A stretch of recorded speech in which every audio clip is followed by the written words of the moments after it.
신약 성경을 시작하는 마태복음 1장의 증언에 의하면 주님이 이 땅에 인간으로 오실 때 천사는 주님의 이름을 두 가지로 선포했습니다.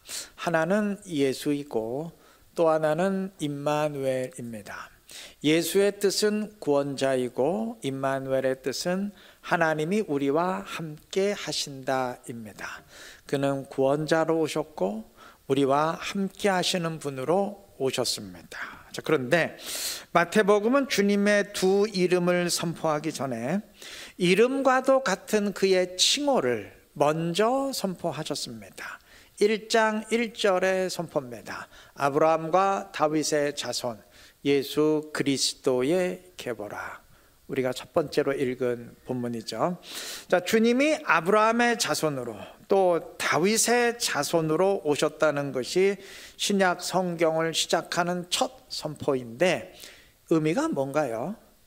먼저 아브라함의 자손은 당시 메시아 그리스도를 지칭하는 전문 용어입니다.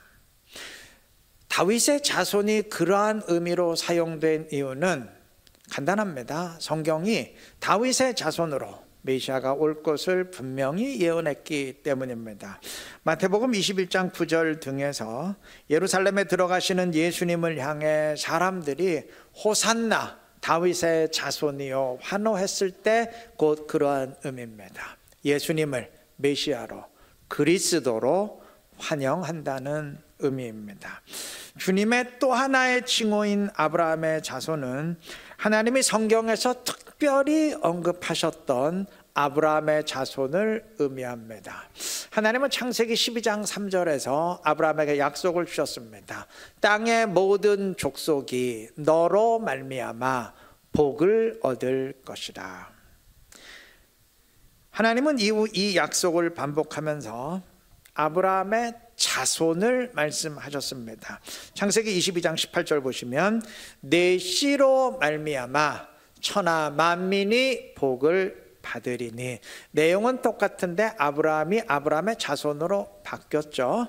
아브라함으로 인해서 땅의 모든 족속이 복을 받으리라는 약속은 아브라함의 자손을 통해서 복을 받으리라는 약속입니다. 이후 하나님은 아브라함의 아들인 이삭에게 이 약속을 확인해 주셨습니다. 창세기 26장 4절 보시면 네 자손으로 말미암아 천하 만민이 복을 받으리라. 또 하나님은 이후에는 야곱에게도 이 약속을 다시 확인해 주셨습니다. 창세기 28장 14절 보시면 땅의 모든 족속이 너와 네 자손으로 말미암아 복을 받으리라. 자, 하나님이 이 약속에서 말씀하신 아브라함의 자손이 누구인지는 다 아실 겁니다. 갈라디아서 3장 16절이 분명히 말합니다. 이 약속들은 지금 우리가 읽었던 이 약속들은 아브라함과 그 자손에게 말씀하신 것인데 여럿을 가리켜 그 자손들이라 하지 아니하시고 오직 한 사람을 가리켜 네 자손이라 하셨으니 곧 그리스도라. 하나님이 약속하신 아브라함의 자손은 곧 예수 그리스도입니다. 자, 그러면 아브라함의 자손으로 인해 땅의 모든 족속이 받을 복은 무엇인가요? 역시 갈라디아서가 분명히 답을 했습니다. 갈라디아서 3장 8절이 말합니다.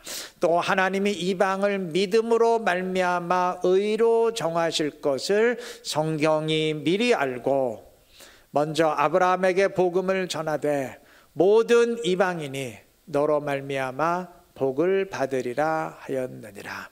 모든 이방 족속이 받을 복은 믿음으로 말미암아 의롭다 함을 받는 복, 즉 구원을 말합니다. 정리하면 하나님은 아브라함의 자손 그리스도로 인해서 땅의 모든 족속이 구원을 받게 될 것이라는 이방 선교의 약속을 주셨고 주님은 이 약속의 성취자로 이 약속을 성취하는 그 아브라함의 자손으로 오셨습니다. 바로 이것이 신약 성경을 시작하는 첫 선포입니다. 그의 이름 예수가 그가 구원자임을 선포한다면 그의 칭호인 아브라함의 자손은 그가 베푸시는 구원의 범위를 선포합니다. 그는 구원하시되 이 땅의 모든 민족을 구원하십니다.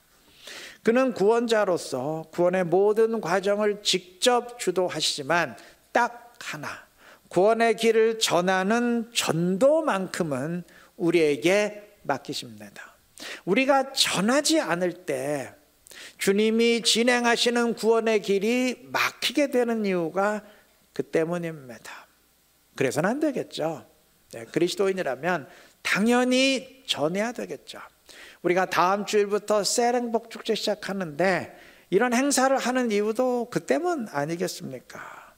단 주님이 아브라함의 자손으로 오셨다는 사실은 한 가지 사실을 우리에게 더 일깨웁니다. 그리스도인은 주변 사람들에게 복음을 전하되 그것으로만 만족해서는 안 되고 이 땅의 모든 민족의 구원을 위한 선교에도 힘을 기울여야 됩니다. 내 발로 직접 가지는 못해도 기도로 후원하며 물질로 후원하는 가운데 어떤 형태로건 동참해야 됩니다. 성경은 주님이 십자가에서 죽으신 목적을 이렇게 말합니다. 갈라디아서 3장 13절 14절 말씀, 그리스도께서 우리를 위하여 저주를 받은 바 되사 율법의 저주에서 우리를 속량하셨으니 기록된 바 나무에 달린 자마다 저주 아래 있는 자라 하였습니다. 이는 그리스도 예수 안에서 아브라함의 복이 이방인에게 미치게 하고 구원의 복이 이방인에게까지 미치도록 하기 위해서, 다시 말하면 이방의 선교를 위해서 주님이 나무에 달려 십자가에서 죽으셨습니다. 요한복음 11장 52절 53절 역시 똑같이 증언합니다. 예수께서 그 민족을 위하시고 또 그 민족만 위할 뿐 아니라, 다시 말해 이스라엘 민족만 위할 뿐 아니라 그 외에 흩어진 하나님의 자녀를 모아 하나가 되게 하기 위하여 죽으실 것을 미리 말함이러라. 주님은 그 민족 이스라엘뿐만 아니라 온 땅에 흩어진 하나님의 택한 자들을 모아서 하나가 되게 하기 위해, 즉 이스라엘 이외의 이방 나라들도 다 구원받고 하나님 나라를 함께 이루도록 하기 위해서 십자가에서 죽으셨습니다. 그 목적으로 이 땅에 오셨으니까 그 목적을 위해 십자가 죽음을 감당한 건 당연한 일 아니겠습니까? 그리스도인은 주님이 진행해 가시는 구원의 길을 절대 막아선 안 됩니다. 누가 감히 주님을 막겠습니까? 하실 수 있지만 전하지 않으면 그게 곧 막는 겁니다. 막아선 안 됩니다. 우리 어떤 형태로건 주님의 통로가 되어야 할 것입니다. 이 사실 꼭 기억하시고 각자의 위치에서 전도의 통로가 되시고 또한 선교의 통로 되시기를 바랍니다. 그래서 구원자로 아브라함의 자손으로 이 땅에 오신 주님의 뜻을 함께 이루며 주님을 영화롭게 하고 주님의 기쁨이 되는 지혜롭고 신실한 우리 모두 되시기를 바랍니다. 성경의 예언 가운데는 물리적으로건 영적으로건 어느 한쪽으로 성취되어야 할 말씀이 있고, 또 물리적으로도 그리고 영적으로도 양쪽으로 성취되어야 될 말씀이 있는데, 아브라함의 자손으로 인해 땅의 모든 족속이 복을 받으리라는 말씀은 후자의 경우입니다. 물론 영적인 성취가 핵심이지만 이 말씀은 원래대로라면 일단 물리적으로 먼저 성취되었어야 할 말씀입니다. 이게 좀 무슨 의미인가 하실 텐데, 자, 갈라디아서는 우리가 아까 봤죠. 하나님이 약속하신 아브라함의 자손을 그리스도로 해석을 했는데, 원래 창세기 약속에서 아브라함의 자손은 1차적으로 이스라엘을 가리킵니다. 자, 아까 언급했던 창세기 26장 4절을 처음부터 전체적으로 보십시다. 네 자손을 하늘의 별과 같이 번성하게 하며 이 모든 땅을 네 자손에게 주리니 네 자손으로 말미암아 천하 만민이 복을 받으리라 했습니다. 자, 이 구절에서 네 자손을 하늘의 별과 같이 번성하게 하며 했는데, 여기서 네 자손이 누군가요? 이스라엘이죠. 이스라엘 백성들이 하늘의 별처럼 많아지는 것이지 무슨 그리스도가 하늘의 별처럼 많아지는 건 아니잖아요. 메시아는 한 분이시죠. 한 분이세요. 근데 어떻게 하늘의 별처럼 많아집니까? 앞으로 아브라함의 자손, 너의 자손 이스라엘이 하늘의 별처럼 많아질 것이다. 큰 민족을 이룰 것이다. 그 약속입니다. 그 다음에 이 모든 땅을 네 자손에게 주리리 했는데, 여러분, 이 땅을, 가나안 땅을 얻을 백성들은 이스라엘이지 예수님이 무슨 가나안 땅을 얻는 건 아니잖아요. 역시 이스라엘입니다. 자, 이렇게 한 문장 안에서 두 번 이스라엘을 네 자손이라 말한 뒤에 바로 이어서 똑같은 단어로 네 자손으로 인해 천하 만민이 복을 얻으리라 했으면, 여기서 말하는 네 자손이 누군가요? 이스라엘이죠. 명백한 사실입니다. 그 다음에 언급했던 창세기 28장 14절 역시 처음부터 전체적으로 보시면 네 자손이 땅의 티끌같이 되어 내가 서쪽과 동쪽과 북쪽과 남쪽으로 퍼져갈지며 땅의 모든 족속이 너와 네 자손으로 말미암아 복을 받으리라 했는데, 자, 무수히 많아져서 동서남북 사방으로 퍼져나갈 네 자손은 당연히 이스라엘입니다. 그리고 이어서 똑같은 단어를 사용하면서 네 자손으로 말미암아 땅의 모든 족속이 복을 받으리라 했으면, 여기서 말하는 네 자손이 누군가요? 역시 그 앞에 이스라엘이죠. 자, 정리하면 아브라함의 자손으로 인해 땅의 모든 족속이 복을 받으리라 약속하셨을 때에 아브라함의 자손은 1차적으로 이스라엘입니다. 이스라엘로 인해서 이 땅의 모든 나라들이 구원의 복을 받게 될 것이라는 약속입니다. 그것이 하나님의 뜻입니다. 신약시대 주님의 명령으로 세계 선교가 시작되고 놀라운 열매를 거두게 된 것 같지만, 실제로는 이게 원래대로라면은 신약시대부터가 아니고 이스라엘 때부터 이 일이 진행되었어야 했다는 말입니다. 하나님은 출애굽을 통해 이스라엘 나라를 시작하신 뒤 이스라엘에게 분명히 말씀하셨습니다. 출애굽기 19장 5절과 6절 말씀입니다. 오늘 두 번째로 읽은 본문이죠? 아니네요. 두 번째로 읽은 본문의 구약 형태입니다. 세계가 다 내게 속하였나니 너희가 내 말을 잘 듣고 내 언약을 지키면 너희는 모든 민족 중에서 내 소유가 되겠고 너희가 내게 대하여 제사장 나라가 되며 거룩한 백성이 되리라.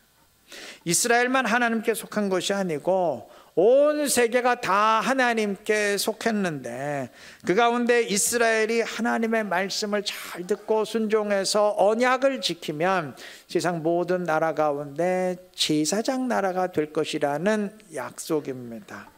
여러분, 제사장은 자기를 위해 존재하는 사람이 아니고 다른 사람을 하나님께 중재하는 사람입니다.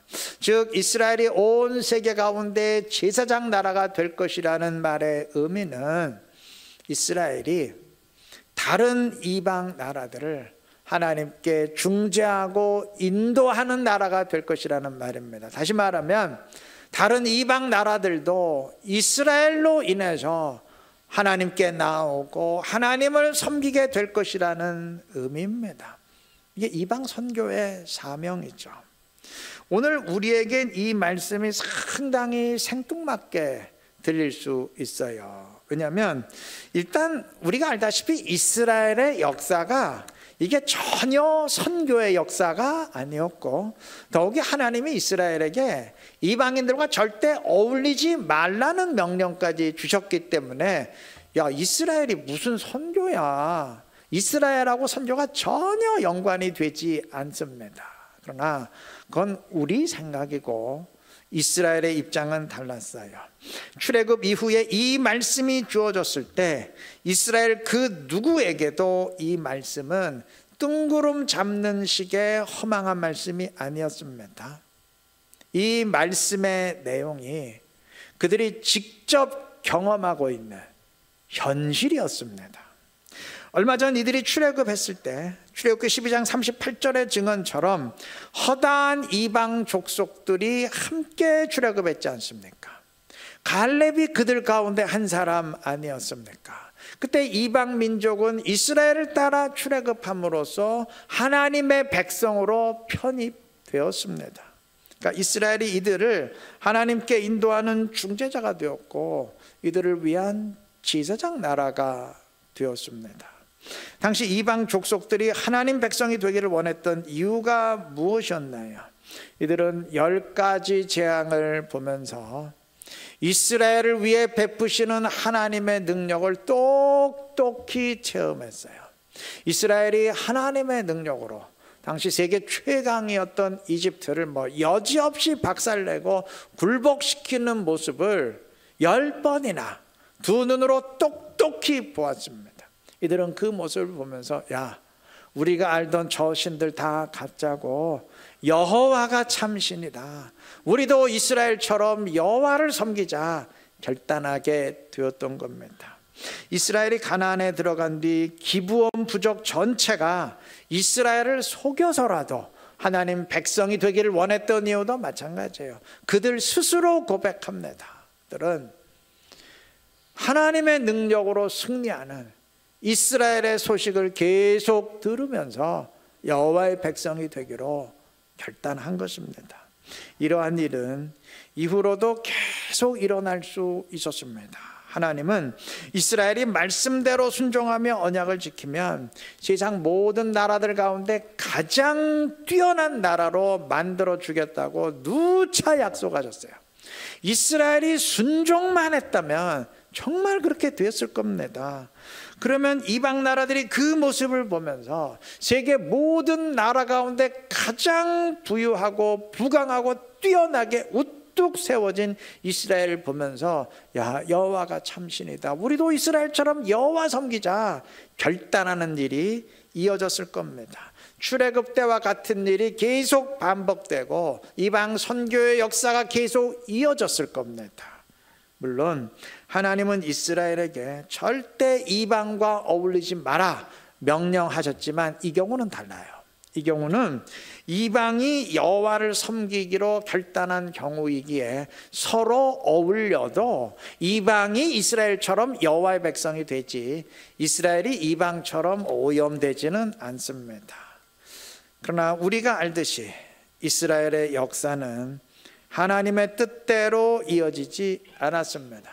이들이 써내려간 역사는 순종의 역사가 아니고 불순종의 역사였죠. 이들은 제사장 나라가 될 수가 없었고 이방 구원의 역사는, 이방 선교의 역사는 일어날 수 없었습니다. 근데 딱 한 번 하나님의 뜻이 이루어질 뻔한 시대는 있었습니다. 솔로몬 시대입니다. 솔로몬이 통치 초기에 정말 1000번제를 드릴 정도로 신실하게 하나님을 순종했을 때 하나님은 약속대로 이스라엘을 세계 모든 나라 가운데 가장 부유한 나라로, 가장 뛰어난 나라로 높이셨고 그 결과 세상 모든 나라들이 솔로몬에게 몰려들면서 어떻게 하든지 이스라엘과 관계를 맺으려 하는 일이 벌어졌어요. 자, 이때 솔로몬의 간구가, 하나님께 드리는 기도가 그 내용이 의미심장해요. 역대하 6장 32절 33절 말씀입니다. 솔로몬의 기도입니다. 이스라엘에게 속하지 않은 이방인에 대하여도 그들이 먼 지방에서 와서 이 성전을 향하여 기도하거든 주는 들으시고 모든 이방인이 주께 부르짖는 대로 이루사 땅의 만민이 주의 이름을 알고 주의 백성 이스라엘처럼 하나님을 경외하게 하시오며. 이방 나라들이 지금 너도 나도 이스라엘을 향해 찾아오고 있는데 그들도 하나님을 경외하는, 하나님을 섬기는 민족이 되게 해달라는 간구입니다. 솔로몬이 하나님의 뜻을 알았어요. 말씀이 주어졌으니 당연히 알았겠죠.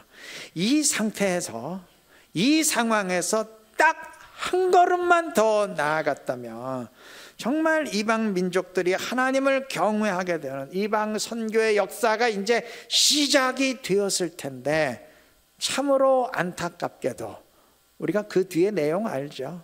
정말 이 사람이 같은 사람이 맞나 싶을 정도로 솔로몬이 우상숭배에 빠지고 불순종해서 결국 나라가 우뚝 서기는 고사하고 두 개로 쪼개지는 심판까지 받습니다. 이후 이스라엘의 역사는 계속 불순종의 역사입니다. 그래도 하나님은 희망의 끈을 놓지 않으셨습니다. 예레미야 4장 1절과 2절을 통해 선포하십니다. 이스라엘아, 내게로 돌아오라. 네가 만일 가증한 것을 버리고 흔들리지 아니하며 진실과 정의와 공의로 여호와의 삶을 두고 맹세하면 나라들이 나로 말미암아 스스로 복을 빌며 나로 말미암아 자랑하리라. 나 여호와로 말미암아 이방 나라들이 자랑하고 복을 빌 것이다. 하나님 섬기게 될 것이라는 말이죠. 이스라엘이 회개하고 여호와께 돌아와서 진실과 공의로 행하면 이방 나라들도 복을 받게 될 것이라는 선포입니다. 시편 67편 6절과 7절도 똑같이 말합니다. 하나님, 곧 우리 하나님이 우리에게 복을 주시리로다. 하나님이 우리에게 복을 주시리니 땅의 모든 끝이 하나님을 경외하리로다. 이스라엘이 하나님이 내리시는 복을 받게 될 때, 즉 이들이 순종함으로 하나님의 저주에서 벗어나서 하나님이 내리시는 복을 충만히 받게 될 때에, 그때에는 이방 나라들도 하나님을 경외하고 하나님을 섬기게 될 것이라는 선포입니다. 여러분, 이것이 하나님의 뜻이었습니다. 이사야 45장 22절을 통해서도 하나님은 이방에게 초대장을 보내십니다. 땅의 모든 끝이여, 내게로 돌이켜 구원을 받으라. 나는 하나님이라, 다른 이가 없느니라. 이것이 하나님의 뜻이었지만 이스라엘이 계속 불순종에 머무는 이상 하나님의 뜻은 이루어질 수 없었습니다. 흔히 구약시대에는 하나님이 이방 선교에 무관심하셨다, 신약 시대까지는 선교를 미루셨다, 이런 식으로들 말하는데 천만의 말씀, 성경 절대 그렇게 말하지 않습니다. 우리가 보았듯이 하나님은 아브라함과 이삭, 야곱에게 주신 약속을 통해서 아브라함의 자손 이스라엘을 통해서 세상 모든 민족이 구원의 복을 받게 될 것이라는 그 이방 구원의 역사를 누차 선포하셨고, 이스라엘을 시작하시는 순간부터 이방 민족들이 하나님 백성으로 편입되는 선교의 역사로 시작하셨고, 그리고 이후에 이스라엘에게 명령을 선포하시면서 너희가 이방 민족들을 구원하는 제사장 나라가 될 것이라고 순종만 하면 그렇게 될 것이라 분명히 약속하셨고, 그 후에도 누차 이방 구원의 소망을 선포하셨습니다. 이렇게 분명하게 선포가 됐는데 무슨 구약에는 선교의 역사가 없고 하나님의 뜻이 없다고 말할 수 있나요? 하나님의 뜻이 없었던 게 아니죠. 하나님의 뜻은 분명했는데 이스라엘이 불순종함으로써 그 뜻이 이루어질 수 없도록 그들이 장애가 되었던 겁니다. 그들이 하나님의 뜻을 가로막았던 것입니다. 이제 신약의 성도들이 명심할 게 있습니다. 하나님은 이스라엘에게 주셨던 명령을, 그 사명을 우리 새 이스라엘의 신약의 성도들에게 똑같이 주셨다는 사실입니다. 오늘 우리가 두 번째로 읽었던 베드로전서 2장 9절이 선포합니다. 너희는 택하신 족속이요 왕같은 제사장들이요 거룩한 나라. 이거 이스라엘에게 주셨던 명령 똑같지요. 그의 소유가 된 백성이니 이는 너희를 어두운 데서 불러내어 그의 기이한 빛에 들어가게 하신 이의 아름다운 덕을 선포하게 하려 하십니다. 신약의 성도는 우리를 흑암에서 불러내서 빛에 들어가게 하신 하나님의 구원의 역사를 세상에 전하고 그 세상 사람들을 하나님께 중재하고 인도해야 될 제사장입니다. 바로 그러한 이유에서 주님을 세상을 떠나시기 전 마지막으로 마태복음 28장 19절의 증언처럼 가서 모든 족속으로 제자를 삼으라 명하셨고, 사도행전 1장 8절의 증언처럼 땅 끝까지 가서 내 증인이 되라 명하셨던 것입니다. 아브라함의 자손 이스라엘은 실패했지만 아브라함의 자손 그리스도는 실패하지 않습니다. 단 전제 조건이 있어요. 그러하기 위해서는 우리의 순종이 있어야 됩니다. 구약 이스라엘처럼 순종하지 않으면 또 실패합니다. 그 역사는 절대 반복되어서는 안 될 것입니다. 우리가 복음을 전함으로, 그리고 어떤 형태로건 선교에 동참함으로 주님이 진행하시는 구원 역사의 통로가 되고 도구가 되어야 할 줄로 믿습니다. 이 사실 꼭 기억하시고 우리 함께 복음을 주변 사람들에게 전함으로, 그리고 또한 선교의 통로가 됨으로써 주님이 구원자로 오셨고 아브라함의 자손으로 오신 목적을 함께 이루어 가시기를 바랍니다. 그래서 주의 뜻을 이루고 주님의 기쁨이 되고 주님을 영화롭게 하는 지혜롭고 신실한 우리 이루는 교회 모든 성도님들 되시기를 그리스도의 이름으로 축원합니다.